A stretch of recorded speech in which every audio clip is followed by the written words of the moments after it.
नमस्कार। देश की बात में हाजिर हैं। दिल्ली और आसपास के इलाकों में जहरीली होती हवा पर सुप्रीम कोर्ट ने दिल्ली और केंद्र सरकार को फटकार लगाई है। कोर्ट ने केंद्र से कहा है कि सरकार कल ही इमरजेंसी मीटिंग करे, कल शाम तक बताए कि योजना कैसे लागू होगी और पंजाब हरियाणा से पराली जलाने से रोकने पर भी बात कीजिए।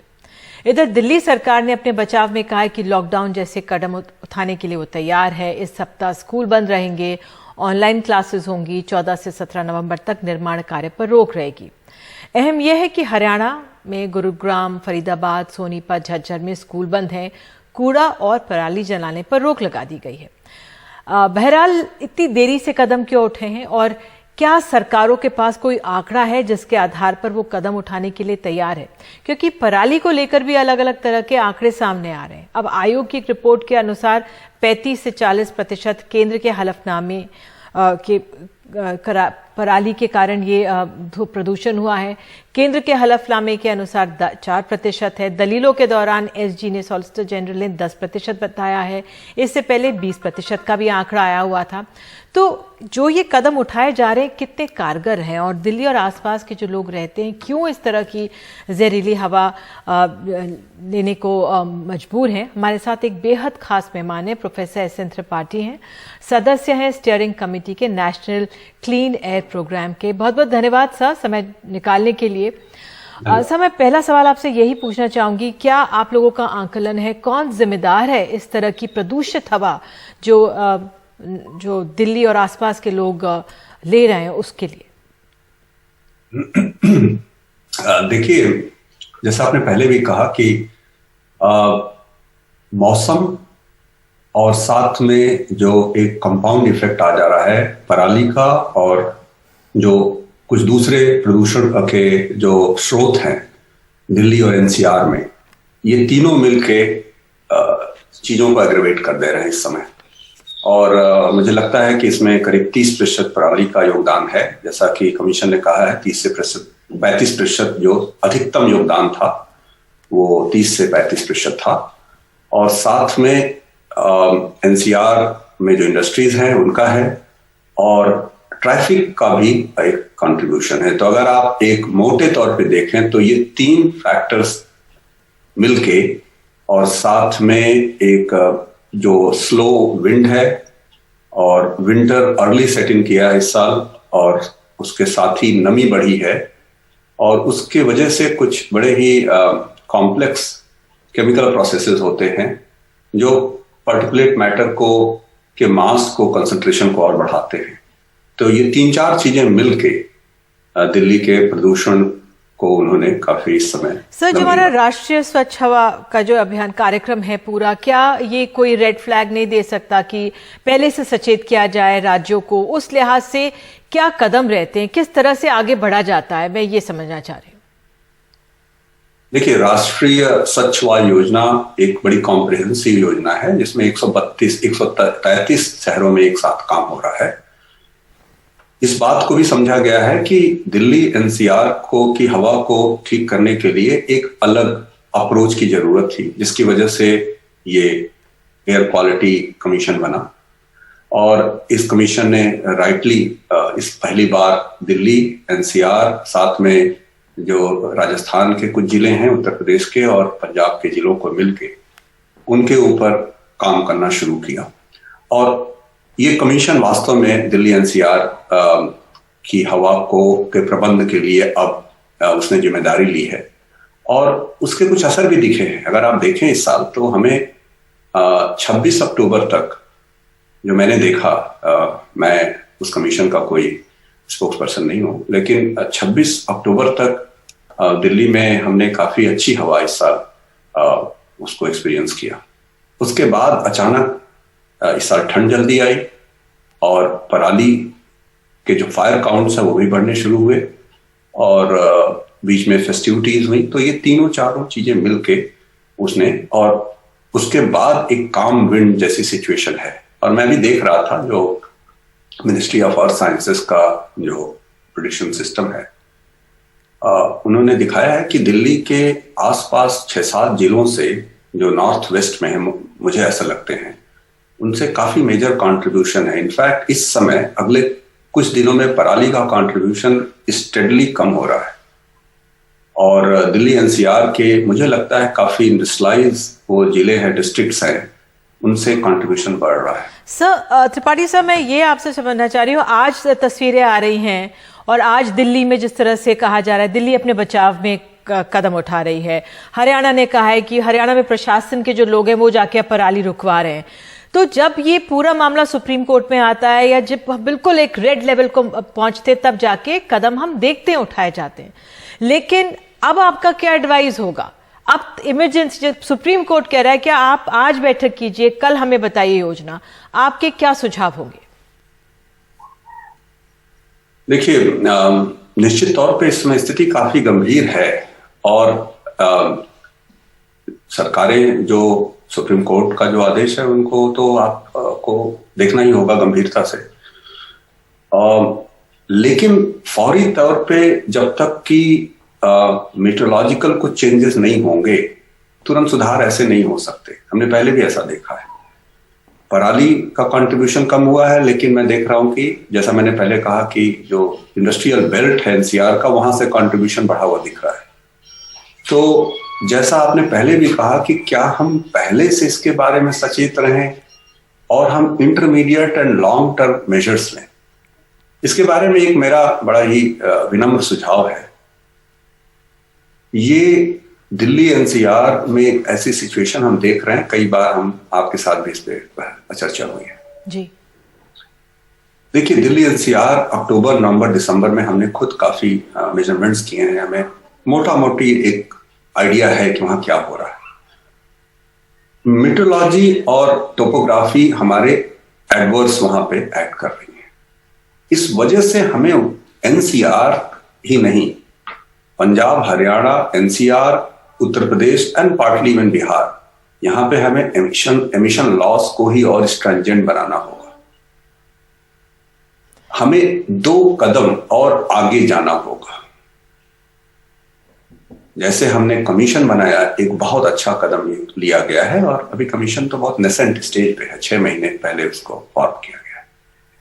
तो उसी तरह से अगर हम एमिशन लॉस को और स्ट्रिंजेंट करेंगे, इंडस्ट्रीज को, व्हीकल्स को, और साथ में हम जो भी कर सकते हैं एग्रीकल्चर सेक्टर में, वो थोड़ा कॉम्प्लेक्स इशू है, तो इन सब में हमें इमिशन लॉस स्ट्रिंजेंट करने हुए, क्योंकि बाकी फैक्टर्स आपके अगेंस्ट, आपके विपरीत काम कर रहे हैं।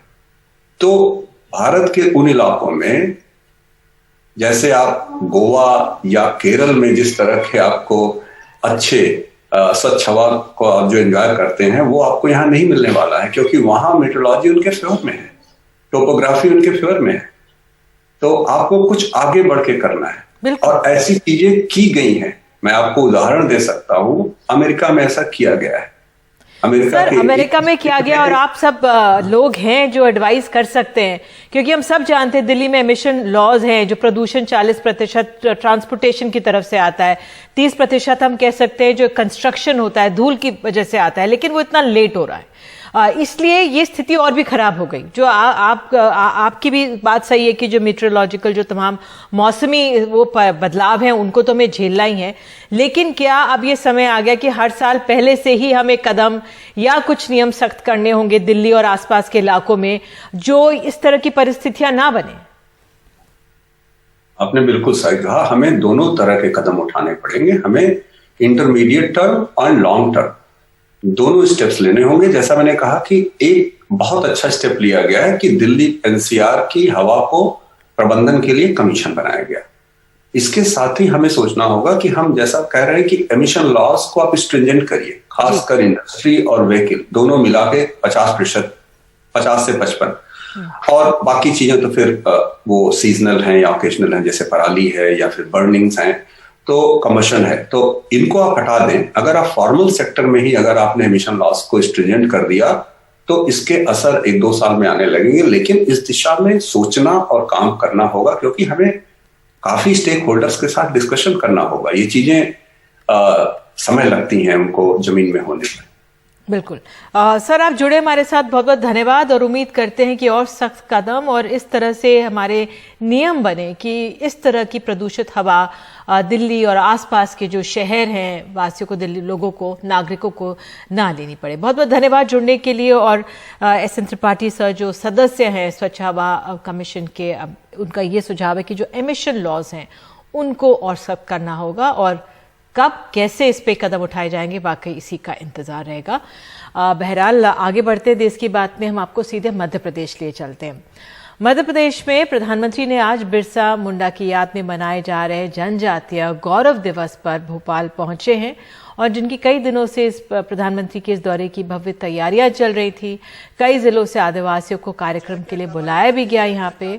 साथ ही आपको बता दें कि आज प्रधानमंत्री ने रानी कमलापति रेलवे स्टेशन का उद्घाटन किया है, जिसको दोबारा तैयार करने के लिए 450 करोड़ लगे हैं और ये देश का पहला प्राइवेट रेलवे स्टेशन होगा। तो आइए सीधे चलते हैं अपने सहयोगी अनुराग द्वारी के पास। अनुराग, प्रधानमंत्री पहुंचे हैं भोपाल, क्या क्या जानकारी? देखिए निधि, प्रधानमंत्री लगभग सुबह जो है 12:30 के आसपास भोपाल पहुंचे थे और 4:30 बजे उन्होंने रानी कमलापति स्टेशन को देश को समर्पित किया। पहले इसका नाम हबीबगंज था, 3 दिनों पहले इसका नाम बदला है, गोंड रानी कमलापति के नाम पर इसे रखा गया, समर्पित किया। उसके बाद वो दिल्ली चले गए हैं। दिन भर के कार्यक्रम में जो पहला जम्बूरी मैदान का कार्यक्रम था, वहां भगवान बिरसा मुंडा जो जनजातीय गौरव दिवस मनाया गया। इस अवसर पर बीजेपी का दावा था कि लगभग 2.5 लाख लोग प्रदेश के कोने कोने से जुड़े हैं और इसके लिए बीजेपी ने जो मध्य प्रदेश की सरकार है 23 करोड़ रुपए रखे थे, उसमें से 13 करोड़ रुपए सिर्फ लोगों को लाने ले जाने, उनके रहने और खाने पीने के लिए था। लेकिन अगर 2.5 लाख लोग वहां पंडाल में थे, क्योंकि हम वहां मौजूद थे, तो लगभग उतनी कुर्सियां लगी हुई होनी चाहिए। लेकिन आखिरी के शुरू के जो लाइनें थी उसमें हमने बहुत ज्यादा भीड़ देखी, लेकिन आखिरी के जो लगभग 35 रो थे उसमें एक भी शख्स बैठा नहीं था। बीच से भी कई जगहों से लोग जा रहे थे भाषण के बीचों बीच में। तो कहीं ना कहीं ये जो 2.5 लाख का आंकड़ा बीजेपी दे रही है या खुद मंच से दिया गया, मुझे लगता है इसमें थोड़ा बहुत उतनी कामयाबी नहीं मिली बीजेपी को जितना वो कह रहे थे। और इसके अलावा 10 करोड़ रुपए साज सज्जा वगैरह पे खर्च किए गए हैं।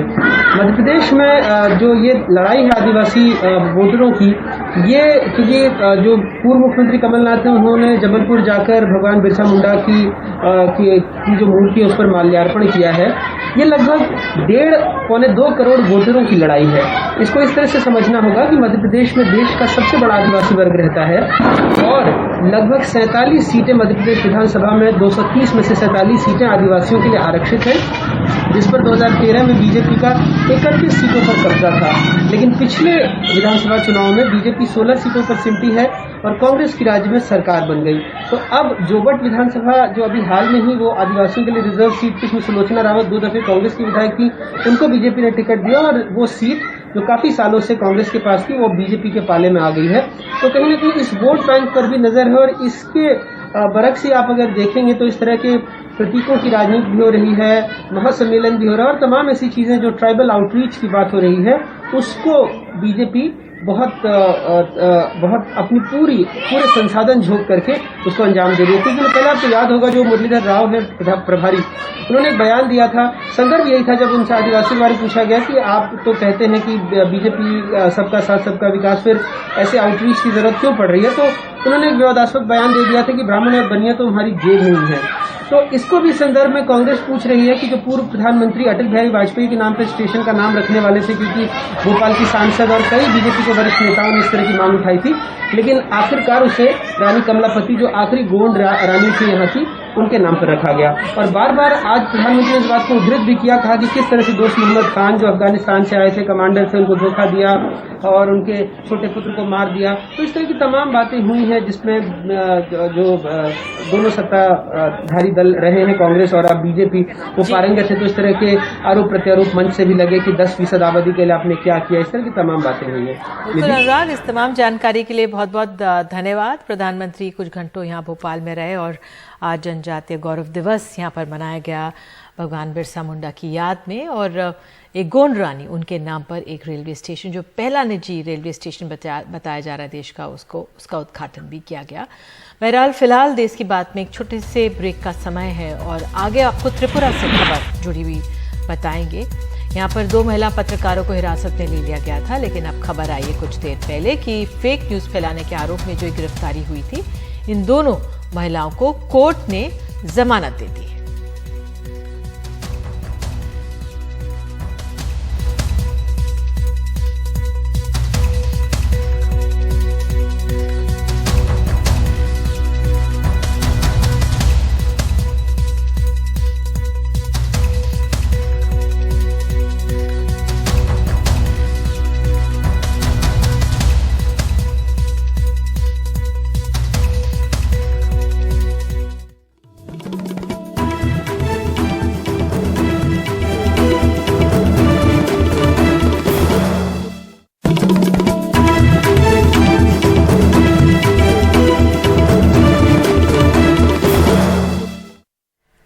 देश की बात में खबर है उत्तराखंड से। नैनीताल में कांग्रेस नेता सलमान खुर्शीद के घर पर कुछ लोगों ने पथराव किया है।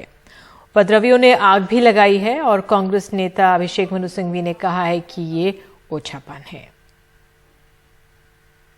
ये डर की बात नहीं है, किसी से डरने का प्रश्न नहीं है, लेकिन मेरा संदेश मेरी किताब का था कि आओ हम लोग मिल जाएं, जो हुआ है जो होता रहा है उसको भूल जाएं, हम लोग एकत्रित हो जाएं, इकट्ठे हो जाएं, यूनाइट कर जाएं, क्योंकि देश में अगर हमें देश की बहबूदी चाहिए, देश में शांति चाहिए तो हम लोगों को बैठना होगा ना। मेरे साथ बैठे, किसी और के साथ बैठे, हमारे नेतृत्व के साथ बैठे, लेकिन बैठना तो होगा, साथ बैठना तो होगा। दरवाजे बंद करने से, दरवाजे जलाने से हमारा लक्ष्य पूरा नहीं होगा जो हम चाहते हैं। और तिरुवनंतपुरम से कांग्रेस के सांसद शशि थरूर ने ट्वीट किया है। उन्होंने इस हमले की निंदा की और कहा कि हमारी राजनीति में असहिष्णुता का स्तर बढ़ता जा रहा है।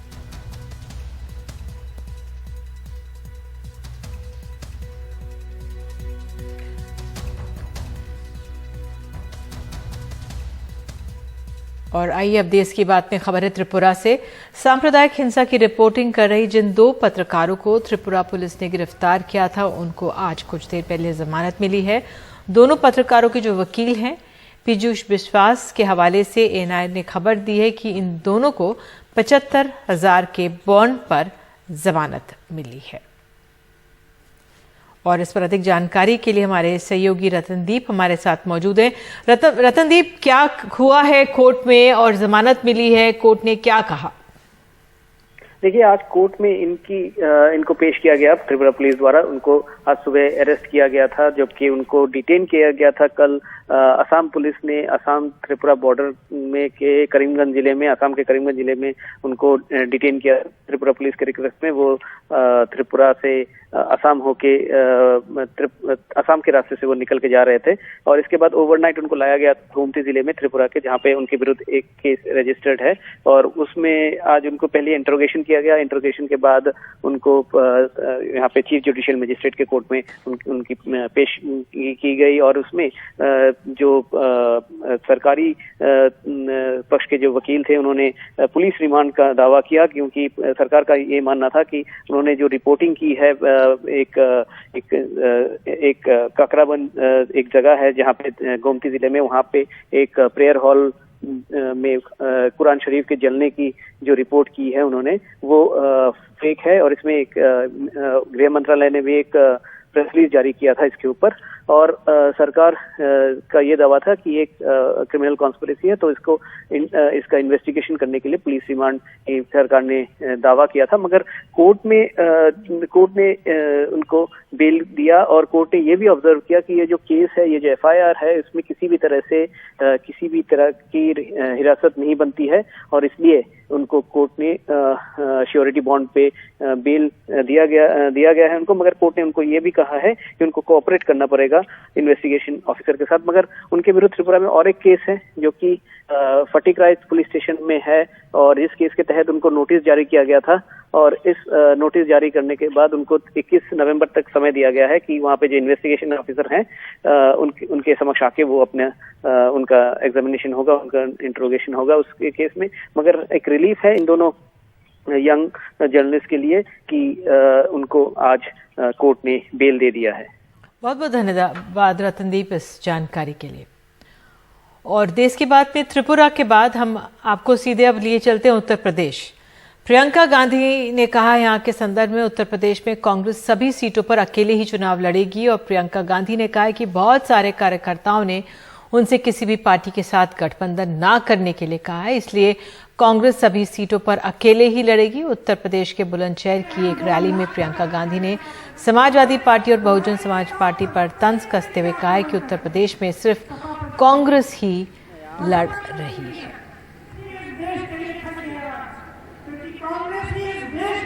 जब मैं आपके बीच आई तो कई लोगों ने कहा कि कुछ भी करिए, इस बार गठबंधन मत करिए। मैं आपको आश्वासन देना चाहती हूँ, हम सारी सीटों में लड़ेंगे, अपने पद से लड़ेंगे। अगर 40% टिकट महिलाओं को मिलेंगे तो उससे भी ज्यादा टिकट हमारे संगठन के लोगों को मिलेंगे। हम आपको खड़ा करेंगे, हम आपको आगे बढ़ाएंगे। की तरफ से एक और ये बड़ा राजनीतिक दाव है। पहले 40% तमाम सीटें महिलाओं को दी जाएंगी और अब ये कि अकेले ही फिलहाल चुनाव में लड़ने जा रही है कांग्रेस उत्तर प्रदेश की। एक छोटा सा ब्रेक और ब्रेक के बाद हम आपको बताएंगे अर्थव्यवस्था को लेकर वित्त मंत्री निर्मला सीतारमण इस समय विचार मंथन कर रही हैं मुख्यमंत्रियों के साथ। क्या निकलकर इसमें से आ रहा है, कई घंटों से चल रही है बैठक, एक ब्रेक के बाद बताएंगे।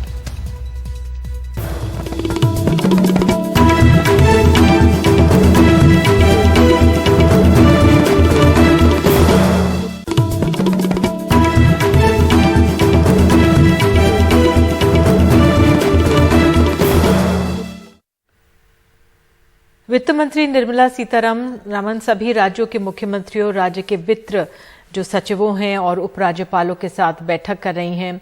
अर्थव्यवस्था को सुधारने और उद्योगों को मदद के सिलसिले में भी विचार विमर्श किया जा रहा है और कुछ ही देर में एक प्रेस कॉन्फ्रेंस होने वाली है। उससे पहले हमारे सहयोगी हिमांशु शेखर यहाँ पर मौजूद हैं। हिमांशु, क्या जानकारी मिल रही है, किन किन बिंदुओं पर विचार विमर्श हो रहा है? देखिए, वित्त मंत्री ने सभी राज्यों के मुख्यमंत्रियों के सामने एक रोड मैप पेश किया है।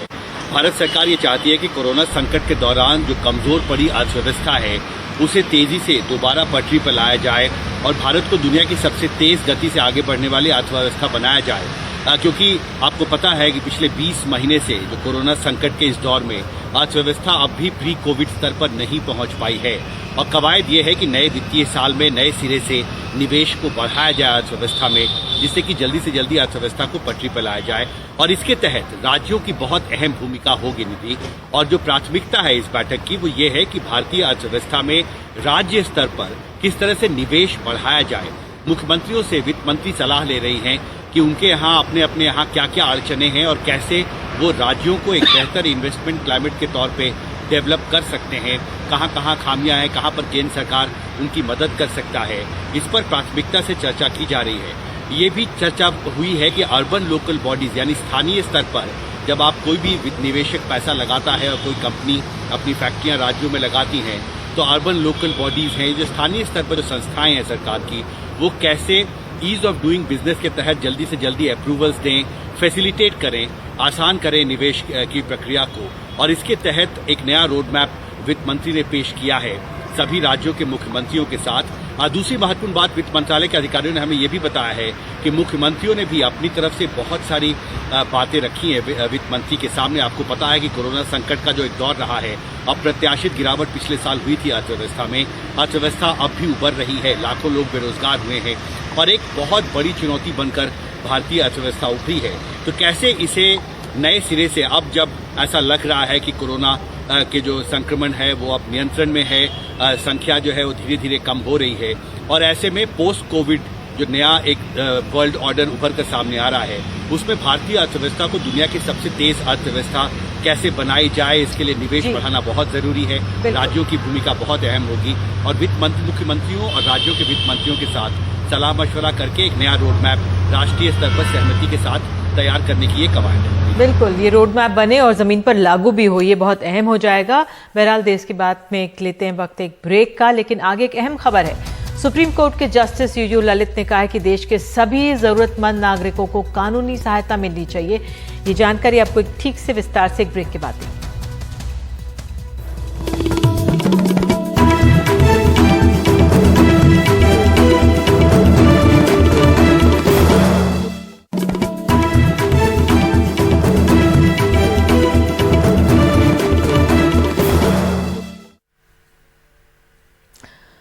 सुप्रीम कोर्ट के जज यूयू ललित ने कहा है कि देश के सभी जरूरतमंद नागरिकों को कानूनी सहायता मिलनी चाहिए।